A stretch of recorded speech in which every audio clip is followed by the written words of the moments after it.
Hi, I'm Sarah Turcott, Community Relations Director for Bridges by Epic at Westford. And my name's Erica Lab, Executive Director of Bridges by Epic at Westford. Welcome to Bridges to Community. We're here with Kristina Leedberg. She's the Assistant Director of the Jb Fletcher Library and has been with the library for 19 years. You don't look that old. She is here with us today to talk about this wonderful Westford resource. So welcome to the show, Kristina. Thank you so much for having me. Happy to have you here. I'm really excited to talk about the library and some of the programs that we have and the different services that we have. I know, it's really wonderful when you go to the Jb Fletcher website that you have so many amazing programs. I mean, there's so much to do, more than just your typical book rental. And I think yeah, it is. And I think it will be great for the community to know some of the different resources and programs and clubs that they have right in their backyard. And before we kind of dive into that, I'm hoping, are you able to share just a little bit of maybe history or background on the Jb Fletcher Library? Sure, oh sure, yep. So the library has been, the Fletcher Library where we are right now, the building has been there since 1895. Wow, that's pretty amazing. And we're named for, Jb Fletcher actually donated a large sum of money back in the 1800s to build the library. And he was actually a Belmont resident, but he summered in Westford. Oh, okay. And Lucky Westford. Lucky Westford, yes. And we have a wonderful portrait of him in our lobby if you ever want to come in and see Jb Fletcher. But yes, the library has been in the center of town, and it's been an intricate part of Westford and Westford history for many, many years, and we feel lucky that we're so supported by the town and our community. Sure. I mean, Fletcher is a big name here in town. It is, yes. So besides the, the book rental program, can you share with the audience just a little bit about some of the different programs and clubs you might have going on there? Sure, and we actually we have a huge collection that has so many different formats now, beyond books. Books are still wonderful and still very popular. But we also have digital books that can be downloaded. We have audio books that can be downloaded. We have something called playaways, which are actually little MP3 players that are pre-recorded with books on them that people can just check out. If you don't want to put anything on your phone or anything on your mobile device, you can just plug in your headphones and off you can go with your book. Wow. You can play those in your car as well. We have tablets that actually can be checked out too that are preloaded with games. For the adults and also for the young adults and also for the kids. And those are educational as well. You guys really have moved in the direction of technology, many programs are moving to. So it's great you're so current. And that's nice too, sorry to interrupt, that for when you, especially with kids, sometimes you don't want to invest in a lot of the games in the home because then you have trouble kind of having control over when they're playing, but if it's something that you do like as a treat from the library, you can give it back when it gets out of control. Right, and what's nice about the tablets that we have, in the children's room is that they're educational based, so they're having fun, but they're learning too. They might not know it, but they are. So that's always a plus too. And we actually, our Overdrive, we have a collection called Overdrive, and that's our audio and digital downloads. And we share that with the Merrimack Valley Consortium. So we're part of a consortium of libraries with, I believe it's 36 libraries now. Wow. And we share this huge digital collection. And we just recently, within the last year, became part of a program that's even larger, where we can borrow audio books and digital books, download them from any consortium in any public library consortium in Massachusetts. Oh, wow. So it's a huge collection. So you can get anything, really. Yeah, I mean, you can borrow audiobooks from the Boston Public Library and download them, or ebooks and download them. You can borrow them from the Minuteman Library Network. It's just huge. It's a huge resource. And that's been we keep statistics on everything. We love statistics. Yeah. And that collection is just getting used so much. We have a very savvy, technology-based community and clientele. So that's interesting. Do you find that any one of the areas is more, gets borrowed from more? Would it be like the city? I would have to say it's probably our fiction is very popular. Oh, okay. Yeah, and then nonfiction biographies are very popular. Cooking and gardening are very popular. Yeah, so there's certain areas that, and the kids' books go out like crazy. Yeah. I mean, you can just take a whole stack of children's books and. Yeah. And I think it's also great that if getting to the library is a barrier, that you can do it right at home, which is amazing. You can do it at home, and what I find, and more people that I talk to, and I do this myself, we want we want everything now. If I'm checking out a book, I want the e-copy, I want the audio copy, and I want the print copy, because I could be in my car, I could be reading my tablet at night, trying not to wake anyone up, you know, in the dark, or I just want the feel of a book, which I love. And the books still go out. I mean, it's not as if the digital collection is replacing the print collection. You just blew my mind. I never thought of doing that. It's wonderful. Because I usually am reading a book and then listening to something else in the car, but I guess I could do both. You can do both, and it's in that way you always have your book. That's how I am. You know, I always have my audiobook on when I'm vacuuming.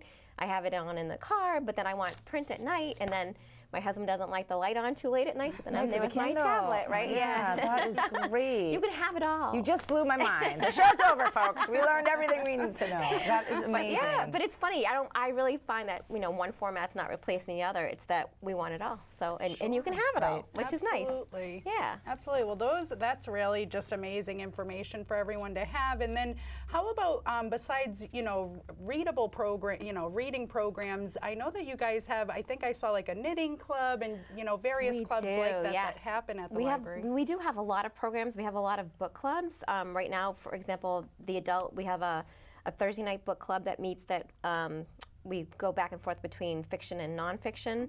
And I actually started that book when I started at the library. We've been meeting for 19 years, and I have some of my original members, which is kind of funny. Gosh, that's amazing. And we have a cookbook book club, we have a mystery book club, and we have a adult nonfiction book club. And then the children's room has tons of programs. They have their own book clubs. They have story times. They have Mother Goose Time, which is for the younger crowd, the preschool crowd. Sarah Reagan, our information services librarian, does tons of adult programming. We have, you know, 3 to 4 programs on Thursday nights per month. Our children's librarian, Nancy Boutet, and our young adult librarian, Kate Bennett, we have something going on all the time. Sure. They have weekly programs. They have a Lego club. They have a young adult advisory board. There's just something for everyone.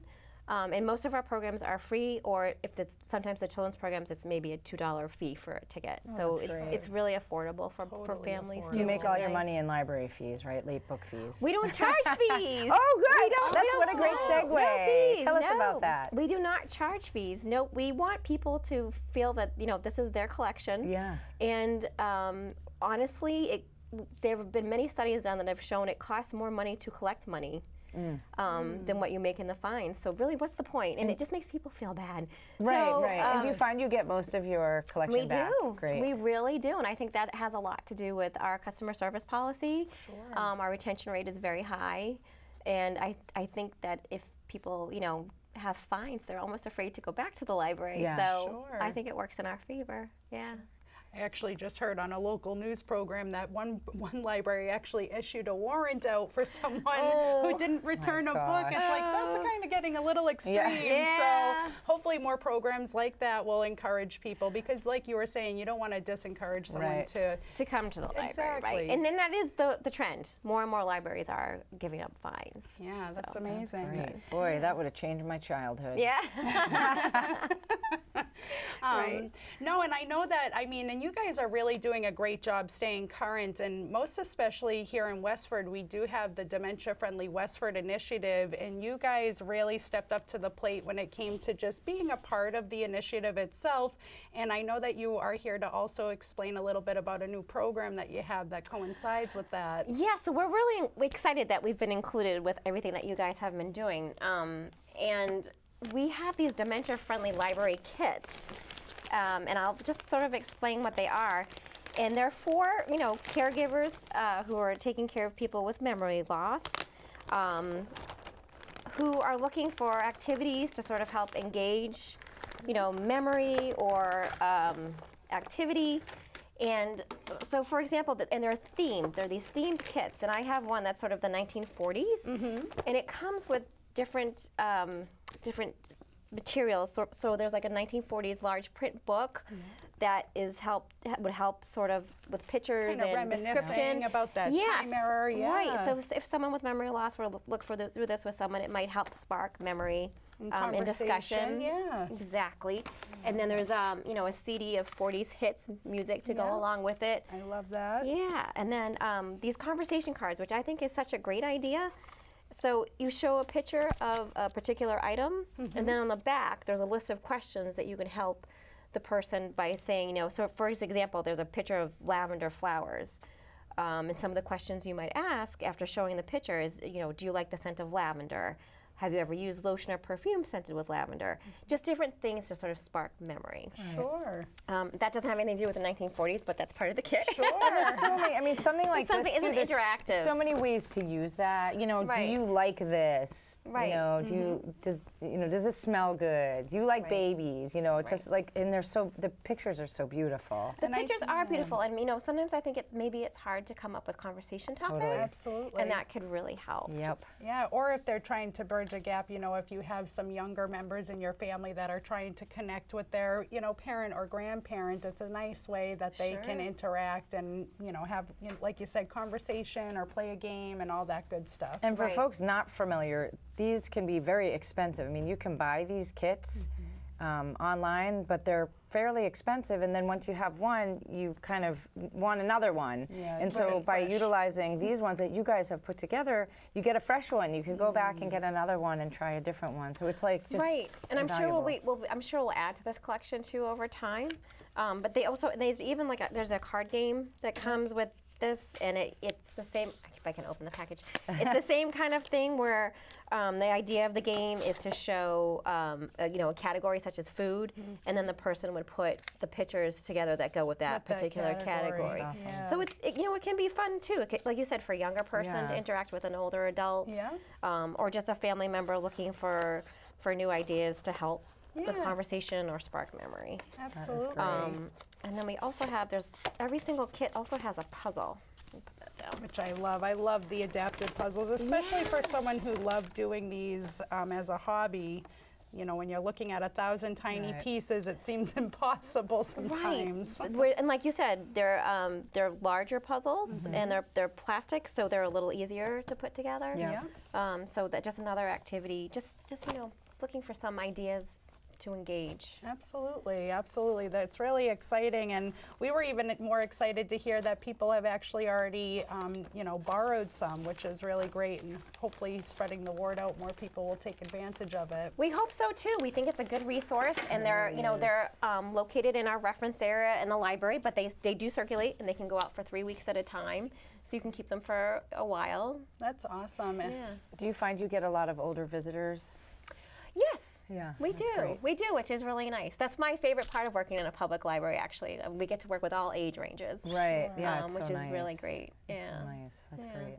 Do you want to talk about the school? I was going to say, I know that you also provide some programs with collaborating with the Perkins School for the Blind, so I would love to learn a little bit more about that as well. We do. Judy Madsen is our homebound librarian, and what she does, for some of our patrons who find they can no longer get to the library, we want you to have our materials. So she makes home visits. She visits the senior center. She goes into senior housing.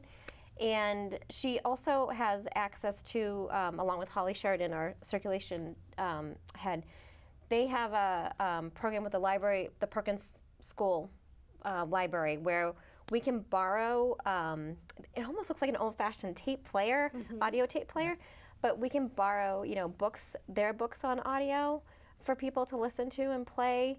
And they even have, I just discovered this myself, they have newspapers that are read on file. They have DVDs that are read. So there's all these resources, and the Perkins School for the Blind has an amazing library. Right. And we're able to borrow those items for people, and often Judy will bring them with her to some of our homebound patrons. That's great. And I know it's a wonderful program, obviously, for people who are visually impaired, but I know that even our program director at Bridges, she utilizes some of their programs for our residents who have dementia. Which is, it can, there's so many different populations that can benefit from that type of programming. Right. Yeah, it's pretty amazing. It is. And we also have, at the library, we have a fairly good large print collection as well, for people who might be, like you said, visually impaired, but maybe not at the point where they're going to be borrowing things from the Perkins School for the Blind. Sure. I actually know people who, this sounds kind of funny, but they borrow large print books for the treadmill because it's big. It's easier to read. It's easier to read, I would have never thought of that. There's all uses, there's all kinds of uses for large print. But primarily, it's for, as we're getting, I know I'm starting to notice it more and more. I have my readers. Yeah, everywhere, all over the house. Yes, I got them. yes, Where are my large readers? print. Yeah. I mean, some publishers really do publish in small print, and it can be a real barrier for people when they want to read. So. And cognitively too, it's easier. Sometimes if there's like less on the page, it's easier for people to navigate those. You're right. Especially for something like the newspaper, right? If you're someone who enjoys reading that paper every day, that can be, so frustrating to not be able to get that information. Yeah, and I love that you can have it read to you. I mean, as someone who loves like the hard copy of the paper, I'm sort of old-fashioned that way. That would be a real loss for me to have that. So to have that read is just a great program. Absolutely. Yeah, they're really great there. I feel as though I hadn't looked at the Perkins Library collection for a while, and I just looked at it recently, and every time I look, they've added something new. Right. They're just amazing. What a great partnership that you have with them. Yeah, we're really lucky. Are there other programs, upcoming programs, or things in particular you want to highlight for people watching? So I think as we're going into the holidays, we're kind of all starting to get into that mode. Yes. So we have an adult program coming up on the 12th. It's a Victorian Christmas. And we actually have a character actress who's coming, and she's going to invite you into her parlor in 1895 to celebrate a Victorian Christmas. And it's a nice program that's open to all ages. She's going to talk about Christmas traditions and the history of Christmas during the Victorian times. She's going to have examples of presents that she would exchange with her family and toys, so it could be fun for kids to come as well. She's going to sing some songs and just talk about what Christmas is like in 1895. So I think it's nice to have sort of, the holidays get so crazy. It's nice to have just a night to just relax and kind of enjoy the season. Yeah, and maybe a little perspective. Yes. For all of us. Yes, because Christmas in 1895 was quite different, right? We weren't all Christmas in 2019. $1,000 iPhones. Right. Right. Or those gift cards and texting happy holidays. Right, yeah. So that should be really fun. That sounds great. And then for the kids, also on Wednesday, December 18th at 10, we have our holiday sing-along with Steve Blunt, and he comes to us all the time, and he's fabulous. He gets all these little kids up, sort of rocking and rolling, and they're stomping and jingling their bells, and there's some surprise visitors sometimes. It's just it's really fun. So people can come to that as well. And then for our teens, we have something called Make and Take Mondays, which our young adult librarian runs, and they are basically hands-on activities. They're crafts. And they're fun and seasonal, but they also explore STEAM activities, which is science, technology, engineering, art, and mathematics. So again, there's learning in there too. And she has one on December 9th where they're going to be making beanbag snow folks. Wow. It's very cute. And that's a year-long program? Yes, she does it. Usually it's twice a month. She has different activities, and you don't have to register for it. It's for kids in grades 5 through 12, and they just can come in, and they really love the crafts. And she's our young adult librarian, Kate, is just so creative. She comes up with all kinds of fun and cool things. Sometimes it involves chocolate. Which is always good for the staff too. Yeah. And then on December 16th, they're going to be making Star Wars magnets, which I think will be huge too. Yeah. So those can always make nice gifts and that things will bring too. in your family. Yeah. And then as we move into holiday break, if people are looking for something fun to do with the kids during the Christmas vacation, towards the end of the week, you can kind of get a little housebound. We have our 5th annual 9-hole mini golf, which is throughout the library. There's 9 different holes all over the library, and families can come in from 11 to 3 that day and play, and it's always so much fun. That must be really cool to play in the library. Yes. Well, I think that's part of the allure, playing golf like naughty. in the library. Yes. That is really cool. So that's really fun. That's been very popular in past years. And then on December 31st, for our preschool set, so this is for kids ages 5 and under, they're actually going to have a New Year's Eve party from 11 to noon. How fun. Yes, and there's going to be crafts. Mock drop. Exactly. There's going to be crafts and singing and dancing, and then they're going to have a big countdown at noon and champagne for with the parents. Confetti and noisemakers, right? Yes. Right, maybe with some apple juice. Yeah, that's nice. But that will be fun. I think it's so refreshing to hear of all the fun, family-based activities that you have, and it's, you guys do those all throughout the year and not just through the holiday time, so it's worthwhile to check in on the website and kind of see what's happening. You guys do a lot of seasonal programs and just family programs all year long. We do, and people can look for us, they can look for programs on the website.